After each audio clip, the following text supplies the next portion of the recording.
Hi friends, இன்றைக்கி நம்ம பார்க்க போகிறது B.Ed செகண்ட் இயரில் இருக்கிற ஒரு ஆஃப் கோர்ஸ் பேப்பரான என்விரான்மெண்டல் எஜுகேஷனில் இருக்கிற சில கான்ஃபரன்ஸ் பற்றி தான் பார்க்க போகிறோம். ஸோ கான்ஃபரன்ஸ் பொறுத்த வரைக்கும் நிறைய கான்ஃபரன்ஸ் இருக்குது. ஸோ அதில் அட்லீஸ்ட் ஒன்றாவது நம்மளோட எக்ஸாமில் கேட்பாங்க. ஸோ அதை பற்றி நம்ம ஒன் பை ஒன்னாக இந்த வீடியோவில் பார்த்துடலாம். இன்றைக்கி நம்ம பார்க்க போகிற கான்ஃபரன்ஸ் த ஸ்டாக்ஹோம் கான்ஃபரன்ஸ் 1972. இதற்கு ஏன் இந்த நேம் வைக்கப்பட்டுச்சுன்னா, இந்த கான்ஃபரன்ஸ் ஸ்டாக்ஹோமில் தான் வந்து கண்டக்ட் பண்ணியிருக்காங்க. இது வந்து ஸ்வெடனோட ஒன் ஆஃப் த கேபிட்டல். இது எப்போ கண்டக்ட் பண்ணப்பட்டுச்சுன்னா, from 5th June to 16th June 1972 வரைக்கும் கண்டக்ட் பண்ணப்பட்டிருக்கு. So it is also called as international conference on human environment 1972 அப்படின்ற மாதிரி சொல்கிறாங்க. ஸோ நம்மளோட எக்ஸாமில் international conference on human environment or the Stockholm conference அப்படின்ற மாதிரி கேட்டால் ஆன்சர் என்னமோ ஒன்றா தான் நீங்கள் எழுதுகிற மாதிரி இருக்கும். இந்த கான்ஃபரன்ஸை யார் ஆர்கனைஸ் பண்ணாங்கன்னா, யுனைடெட் நேஷன் என்விரான்மெண்டல் ஏஜென்சி தான் வந்து ஆர்கனைஸ் பண்ணியிருக்காங்க. இதை வந்து ஒரு வேர்ல்டு கான்ஃபரன்ஸ் அப்படின்ற மாதிரியுமே வந்து மீன் பண்ணுறாங்க. இந்த கான்ஃபரன்ஸில் யாரெல்லாம் அட்டென்ட் பண்ணாங்கன்னா 140 நேஷன், அதை தொடர்ந்து மெனி என்விரான்மெண்டலிஸ்ட், அதாவது இந்த என்விரான்மெண்ட்டை யாரெல்லாம் ப்ரொடெக்ட் பண்ணணும் அப்படின்ற மாதிரி சில பேர் இருப்பாங்க இல்லைங்களா. ஸோ அவங்களுமே வந்து பார்ட்டிசிபேட் பண்ணியிருக்காங்க. அண்ட் வந்து சில நேச்சர் லவ்வர்ஸ், அதாவது இந்த நேச்சரை வந்து பாதுகாக்கணும் அப்படின்ற மாதிரி பப்ளிக்லேயுமே வந்து சில பேர் இருப்பாங்க. ஸோ அவங்களுமே வந்து பார்ட்டிசிபேட் பண்ணதாக வந்து சொல்லப்படுது. இந்த கான்ஃபரன்ஸை யார் வந்து தலைமை தாங்கினாங்கன்னா மௌரிஸ் ஸ்ட்ராங். இந்த கான்ஃபரன்ஸ் நடக்குது அப்படின்ற மாதிரி யார் அட்ரஸிங் பண்ணாங்கன்னா, நம்மளோட பிரைம் மினிஸ்டர் இந்திரா காந்தி தான் வந்து அட்ரஸிங் பண்ணியிருக்காங்க. ஸோ இவங்க மூலியமாக தான் வந்து இந்த கான்ஃபரன்ஸ் பற்றி நிறைய நேஷனுக்கு வந்து தெரிய வந்துச்சு. ஸோ அதனால தான் வந்து நிறைய பேர் பார்ட்டிசிபேட் பண்ணதாக வந்து சொல்லியிருக்காங்க. ஸோ இந்தியாவோட பங்களிப்புமே வந்து இதில் அதிகமாக இருக்கிறதா வந்து சொல்லியிருக்காங்க.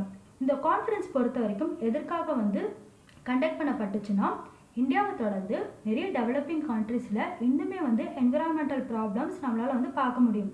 இது எதற்காக வந்து இந்த ப்ராப்ளம்ஸ் வந்து நடக்குதுன்னா, நிறைய டெவலப்மெண்ட் வந்து இன்னும் இந்த டெவலப்பிங் கண்ட்ரீஸில் வந்து ப்ரமோட் பண்ணலை. ஸோ அதனால தான் வந்து இந்த மாதிரியான ப்ராப்ளம்ஸ்லாம் வந்து நடக்குது. ஸோ சில சஜஷன்ஸ் இந்த கான்ஃபரன்ஸ் மூலியமாக எடுக்கப்பட்டுச்சுன்னா, அது மூலியமாக இந்த என்விரான்மெண்டல் ப்ராப்ளம் எல்லாமே வந்து நம்ம டிஸ்ட்ராய் பண்ணிடலாம் அப்படின்ற மாதிரி இந்த கான்ஃபரன்ஸில் வந்து சில முடிவுகள் எடுக்கிறாங்க. இந்த கான்ஃபரன்ஸ் மூலமா என்னென்ன முடிவுகள்லாம் எடுக்கிறாங்கன்னா, 150 action plans, 109 other suggestion and 26 principle எல்லாமே வந்து அப்ரூவ் பண்ணுறாங்க. ஸோ இது மூலமா என்விரான்மெண்ட்டை ஈஸியாக நம்மளால் வந்து இம்ப்ரூவ் பண்ண முடியும் அப்படின்ற மாதிரி சில விஷயங்களை வந்து இந்த கான்ஃபரன்ஸ் மூலமா மேக் பண்ணுறாங்க. இந்த கான்ஃபரன்ஸில் இம்பார்ட்டன்ட் ஃபேக்டராக என்ன சொல்கிறாங்கன்னா, only one earth for entire humanity, அதாவது எல்லா மனிதநேயம் உள்ள மனிதர்களுக்குமே ஒரே ஒரு எர்த்து தான் இருக்குது. ஸோ அந்த எர்த்தை வந்து எப்படி நம்ம வந்து பாதுகாக்கணும், அதற்கு வந்து கவர்மெண்ட் ஆஸ் வெல் அஸ் பீப்புளுமே வந்து விழிப்புணர்வோடு இருந்தால் நிச்சயமாக ஈஸியாக வந்து நம்மளால் எர்த்தை வந்து பாதுகாக்க முடியும். ஸோ அதற்காக வந்து சில ஆக்ஷன் பிளான்ஸ் எல்லாமே வந்து எடுத்தோம்னா ஆட்டோமேட்டிக்காக என்விரான்மெண்டலில் வந்து சில பேலன்ஸ் எல்லாமே வந்து நம்மளால் ஈஸியாக ப்ரொடெக்ட் பண்ண முடியும் அப்படின்ற மாதிரி சொல்லியிருக்காங்க. இந்த ஸ்கூல்லலாம் வந்து பார்த்திங்கன்னா சில பிளட்ஜ் எடுப்பாங்க. அதாவது அந்த என்டையர் டே முழுக்க நாங்கள் வந்து இந்த மாதிரி தான் இருப்போம் அப்படின்ற மாதிரி ஸ்டூடெண்ட்ஸ் என்ன பண்ணுறாங்கன்னா ஒரு உறுதிமொழிகள் வந்து கொடுக்குறாங்க. ஸோ அதே மாதிரி தான் இந்த கான்ஃபரன்ஸ்லையுமே சில உறுதிமொழிகள் வந்து மேக் பண்ணுறாங்க. அதாவது நாங்கள் எக்கோ சிஸ்டமை வந்து பேலன்ஸ்டாக வச்சுருப்போம். எல்லா soil, water, atmosphere, flora, fauna இது எல்லாமே வந்து நாங்கள் ப்ரொடெக்ட் பண்ணுவோம். At the same time present ஜென்ரேஷனும் தாண்டி கம்மிங் ஜென்ரேஷனுக்குமே இந்த என்விரான்மெண்டல் பற்றின சில விழிப்புணர்வுகளை வந்து நாங்கள் கொண்டு போவோம் அப்படின்ற மாதிரி சில உறுதிமொழிகள் வந்து இந்த கான்ஃபரன்ஸில் எடுக்கப்பட்டதாக வந்து சொல்லியிருக்காங்க. இந்த கான்ஃபரன்ஸ் பொறுத்த வரைக்கும் இந்த பிளான் வந்து எப்படி மேக் பண்ணப்பட்டுச்சுன்னா, ஃப்யூச்சர் டெவலப்மெண்ட் ஆக்டிவிட்டீஸ், அதாவது கரண்ட்டாக இருக்கிறதையும் தாண்டி ஃப்யூச்சராக நடக்கக்கூடிய சில ப்ராப்ளம்ஸுமே வந்து தவிர்க்கிறதுக்கு என்னென்ன ஸ்ட்ராட்டஜிஸ் எல்லாமே ஃபாலோ பண்ணணும் அப்படின்ற மாதிரி தான் வந்து இந்த கான்ஃபரன்ஸில் டீட்டெயிலாக கொடுத்துருக்காங்க.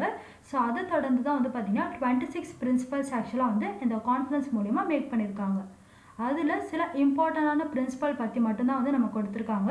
ஸோ அது எல்லாமே வந்து நமக்கு டீட்டெயிலாக வந்து கொடுத்துருக்காங்க. அது எல்லாமே நான் உங்களுக்கு ஷார்ட்டாக சொல்லிடுறேன். First one is that man அப்படின்னு பார்த்தாலே வந்து அவங்க வந்து கவுண்ட்லெஸ்ஸான சில டிரான்ஸ்ஃபர்மேஷன் இந்த என்விரான்மெண்டலில் வந்து பண்ணிகிட்டே தான் இருக்காங்க. அது வந்து சில டைம் என்ன ஆகும்னு பார்த்தீங்கன்னா இம்ப்ரூவ்மெண்ட் ஆகும், சில டைம் வந்து அதுவே வந்து அசாட், அதாவது வந்து ஆபத்தாகவுமே வந்து முடியும் அப்படின்ற மாதிரி சொல்லியிருக்காங்க. ஸோ ஒரு கவர்மெண்ட் பொறுத்த வரைக்கும் கவர்மெண்ட்டாக இருந்தாலும் சரி, இல்லைனா அங்கே வாழக்கூடிய பீப்புளாக இருந்தாலும் சரி, ஃபர்ஸ்ட் ஸ்டெப்பாக இந்த என்விரான்மெண்ட்டை ப்ரொடெக்ட் பண்ணக்கூடிய சில ஆக்ஷன் ஸ்டெப்ஸ் எல்லாமே வந்து எடுக்கணும். ஸோ அப்படி நம்ம வந்து எடுத்தாலே இந்த என்விரான்மெண்ட்டை வந்து ப்ரமோட் பண்ணுறது மூலியமாக பீப்புளாக இருந்தாலும் சரி, இல்லைனா வந்து எக்கனாமிக் டெவலப்மெண்ட்டாக இருந்தாலும் சரி, த்ரூ அவுட் த வேர்ல்ட் நம்மளால் ப்ரொடெக்டும் பண்ணலாம், இம்ப்ரூவும் பண்ணலாம். ஸோ அதற்கான ஸ்டெப்பு வந்து பீப்புளாக இருந்தாலும் சரி, இல்லைனா வந்து கவர்மெண்ட்டாக இருந்தாலும் சரி, ஒரு டியூட்டியாக எடுத்து வந்து மேக் பண்ணணும் அப்படின்ற மாதிரி இந்த பிரின்சிபலில் கொடுத்துருக்காங்க. செகண்ட் ஒன் இஸ் தட் இந்த வேர்ல்டு பொறுத்த வரைக்கும் சில சஸ்டைனபிள் டெவலப்மெண்ட் எல்லாமே வந்து இன்ட்ரடியூஸ் பண்ணணும் அப்படின்றத சொல்லியிருக்காங்க. ஸோ இது மூலயமா வந்து இந்த என்விரான்மெண்ட்டாக இருந்தாலும் சரி, இல்லைனா வந்து சுற்றி பகுதி இருக்கிற எல்லா விஷயமே வந்து ஒரு டெஃபினட்டான ஒரு பாதுகாப்பான ஒரு ஷேப்புக்கு வந்து மாற்றலாம் அப்படின்ற மாதிரி சொல்லியிருக்காங்க. ஸோ இந்த கான்ஃபரன்ஸ் நடந்தது 1972, இன்னிலிருந்து 1987, அதாவது அடுத்த 15வது வருஷத்தில் ஒவ்வொரு கண்ட்ரியில் இருக்கிற கவர்மெண்ட்டுமே தன்னோட ரிப்போர்ட்டை வந்து சப்மிட் பண்ணணும். அந்த ரிப்போர்ட்டுக்கான நேம் என்னன்றது பார்த்தீங்கன்னா அவர் காமன் ஃபியூச்சர். அதாவது இதில் வந்து இந்த கண்ட்ரி, இந்த ஸ்டேட் அப்படின்ற மாதிரி இல்லாமல் த்ரூ அவுட் த வேர்ல்டுக்குள்ளே அந்த டெஃபினைட் ஷேப்புக்கு என்னென்ன சஸ்டைனபிள் டெவலப்மெண்ட்லாம் நீங்கள் எடுத்தீங்க அப்படின்ற மாதிரி ஒரு ரிப்போர்ட் வந்து நீங்கள் சப்மிட் பண்ணணும். ஸோ அந்த ரிப்போர்ட் வந்து எங்கே சப்மிட் பண்ணணும்னா world commission on environment and development. So அங்கே நீங்கள் வந்து சப்மிட் பண்ணதுக்கப்புறமா அவங்க வந்து ஃபுல் அண்ட் ஃபுல் ரிசர்ச் பண்ணிவிட்டு அதில் இருக்கிற சில கான்செப்ட் எல்லாமே ஃபில்டர் பண்ணிவிட்டு அதை வந்து ஃபாலோ பண்ண ஸ்டார்ட் பண்ணணும் அப்படின்ற மாதிரி இந்த பிரின்சிபலில் கொடுத்துருக்காங்க. ஸோ ஒவ்வொரு கவர்மெண்ட்டுமே வந்து இதற்கான ஆக்ஷன் வந்து எடுக்கணும் அப்படின்னு தான் வந்து இதில் வந்து கொடுத்துருக்காங்க. Next one is that human ஹெல்த்துக்கோ இல்லைனா வந்து லிவிங் ரிசோர்ஸஸ், அதாவது வாழக்கூடிய எந்த ஒரு ரிசோர்ஸஸாக இருந்தாலும் சரி, இல்லைனா வந்து கடலோர பகுதிகள், அதாவது மெரைன் லைஃபாக இருந்தாலும் சரி, அதில் வந்து சில ஆபத்தான விஷயங்கள் நடக்கும்போது அதை வந்து ஃபுல் அண்ட் ஃபுல் இந்த ஸ்டேட் வந்து எல்லா பாசிபிளான ஸ்டெப்புமே எடுத்து அந்த பொல்யூஷன் எல்லாமே வந்து ப்ரிவெண்ட் பண்ணணும். ஸோ அந்த பொல்யூஷனே வந்து இல்லாத அளவுக்கு நம்ம என்ன பண்ணணும் பார்த்தீங்கன்னா சில ஸ்டெப்ஸ் வந்து ஸ்டேட் மூலியமாக எடுக்கணும். ஸோ இது வந்து ஒவ்வொரு ஸ்டேட்டுக்கான டியூட்டி. ஸோ இந்த மாதிரி பண்ணுறது மூலியமாகவும் நீங்கள் வந்து உங்களோட நாட்டை வந்து நிச்சயமாக பாதுகாக்கலாம். ஸோ என்விரான்மெண்ட்டுமே வந்து இது மூலயமா என்ன ஆகும்னா இம்ப்ரூவ்மெண்ட் அண்ட் தென் ப்ரொடெக்ஷன் ஆகும் அப்படின்ற மாதிரி இந்த பிரின்சிபலில் கொடுத்துருக்காங்க. நெக்ஸ்ட் ஒன் இஸ் தட் எல்லா கண்ட்ரிலையுமே இந்த என்விரான்மெண்ட்டை இம்ப்ரூவ் பண்ணுறதுக்கும் அண்ட் தென் ப்ரிசர்வ் பண்ணுறதுக்கும் சில ரிசோர்ஸஸை வந்து அவைலபிலிட்டியாக வச்சுருக்கணும். இன்கேஸ் வந்து ஏதோ ஒரு நேச்சருக்கு ஏதோ ஒரு அசாட் வந்து நடக்கிறப்போ அந்த இடத்துல வந்து நம்ம ப்ரிசர்வ் பண்ணணும்னா அதற்கான இம்பார்ட்டண்ட் ரிசோர்ஸஸ் இருந்தால் மட்டும்தான் வந்து முடியும். ஸோ அதற்காக அந்த ரிசோர்ஸஸை வந்து அவைலபிலிட்டியாக வந்து வச்சுருக்கணும் அப்படின்ற மாதிரி இந்த பிரின்சிபலில் கொடுத்துருக்காங்க.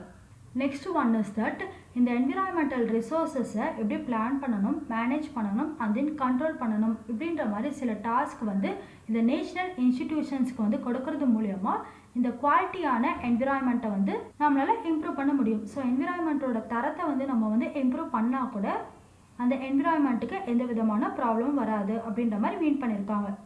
எஸ்பெஷலி இந்த டெவலப்பிங் கண்ட்ரிஸ் இன்க்ளூடிங் இந்த இந்தியா இருக்குது இல்லைங்களா. ஸோ இங்கே எல்லாமே வந்து இந்த scientific research and then development எல்லாமே வந்து கரண்ட்டாக நம்ம வந்து வச்சுருக்கணும்.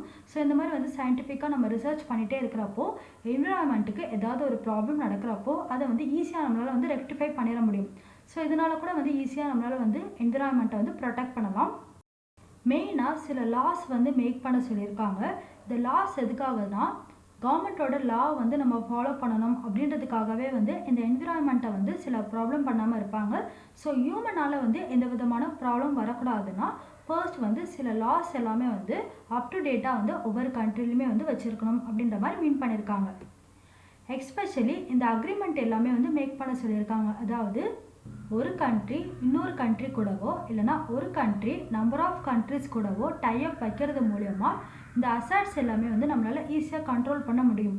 அதாவது நாங்கள் உங்கள் நாட்டை எதுவும் பண்ண மாட்டோம், ஸோ நீங்களுமே வந்து எங்கள் நாட்டில் எந்த விதமான ப்ராப்ளமே பண்ணக்கூடாது, எங்களோட என்விரான்மெண்ட்டை வந்து எதுவுமே நீங்கள் பாதிக்க வைக்கிற அளவுக்கு வந்து நீங்கள் எந்த விதமான போருமே வந்து புரியக்கூடாது அப்படின்ற மாதிரி சில டைப் வந்து வைக்கிறது மூலமாகவும் இந்த என்விரான்மெண்ட்டை ஈஸியாக நம்மளால் வந்து இம்ப்ரூவ் வந்து ப்ரொடெக்ட் பண்ணலாம். அண்ட் ஆல்சோ எங்களோட கண்ட்ரியை வந்து நீங்கள் டெவலப்மெண்ட் பண்ணுறதுக்கு சில ஹெல்ப் எல்லாமே பண்ணணும் அப்படின்ற மாதிரி இந்த மாதிரி மல்டிநேஷ்னல் கூடவோ இல்லைனா வந்து பைலேட்ரல், அதாவது இரு தரப்பு கூடயோ ஒரு அக்ரிமெண்ட் வந்து வைக்கிறது மூலயமா என்விரான்மெண்ட்டை ஈஸியாக நம்மளால் ப்ரொடெக்டும் பண்ணலாம், இம்ப்ரூவ் பண்ணலாம் அப்படின்ற மாதிரி சொல்லியிருக்காங்க. ஸோ இந்த கான்ஃபரன்ஸ் பொறுத்த வரைக்கும் என்விரான்மெண்ட்டில் நடக்கிற எல்லா விஷயத்தையுமே வந்து பார்த்திங்கன்னா காமனாக வச்சு தான் வந்து பேசியிருப்பாங்க. இந்த ஸ்டேட்டுக்கு அண்ட் தென் இந்த கண்ட்ரிக்கு அப்படின்ற மாதிரி தனியாக வச்சு வந்து பண்ணியிருக்கவே மாட்டாங்க. அது மட்டும் இல்லாமல் இந்த என்விரான்மெண்ட்டில் வந்து பார்த்திங்கன்னா எந்த விதமான ப்ராப்ளமும் நடக்கிறதுக்கு எந்த வகையிலுமே நம்ம அதுக்கு வழி வச்சிடக்கூடாது. அட் சேம் டைம் என்விரான்மெண்ட்டை பாதுகாக்கிறதுக்கு அவேர்னஸாக இருக்கணும் அப்படின்ற மாதிரி நிறைய விஷயங்கள் இந்த கான்ஃபரன்ஸில் பேசியிருக்காங்க. ஸோ இந்த கான்ஃபரன்ஸ் மூலியமாக தான் நிறைய ப்ரொடெக்ஷன் லா நிறைய ப்ரோட்டோகால்ஸ், அதாவது நிறைய ரூல்ஸ் அண்ட் ரெகுலேஷன்ஸ் எல்லாமே ஃபார்ம் பண்ணப்பட்டுச்சு. அதனால தான் இந்த கான்ஃபரன்ஸ் ரொம்ப ரொம்ப இம்பார்ட்டன்ட் கான்ஃபரன்ஸாக இருக்குது. இந்த கான்ஃபரன்ஸை அடிப்படையாக வச்சு தான் இந்த கான்ஃபரன்ஸ் ஸ்டார்ட் ஆன டேட்டான ஜூன் 5 நம்ம வேர்ல்டு என்விரான்மெண்டல் டே அப்படின்ற மாதிரி வருஷம் கொண்டாடுறதா சொல்லியிருக்காங்க. ஸோ இதான் ஸ்டாக்ஹோம் கான்ஃபரன்ஸ்க்கான ஃபுல் எக்ஸ்ப்ளனேஷன். ஸோ இதில் சில பிரின்சிபல் பற்றி கொடுத்துருக்காங்க. ஸோ ஃபர்ஸ்ட் ஸ்டாக்ஹோம் கான்ஃபரன்ஸ் பற்றின சில இன்ட்ரோ கொடுத்துட்டு அதற்கான பிரின்சிபல் நீங்கள் எழுதிட்டாலே உங்களுக்கு 7 மார்க் ப்ரொவைட் பண்ணிடுவாங்க. நெக்ஸ்ட் வீடியோவில் நெக்ஸ்ட் கான்ஃபரன்ஸ் பற்றி நான் எக்ஸ்பிளைன் பண்ண ஸ்டார்ட் பண்ணுறேன். இந்த வீடியோ உங்களுக்கு பிடிச்சிருந்தா மறக்காம மற்றவங்களுக்கு ஷேர் பண்ணுங்கள். And for more videos please follow our channel. Thanks for வாட்சிங் திஸ் வீடியோ.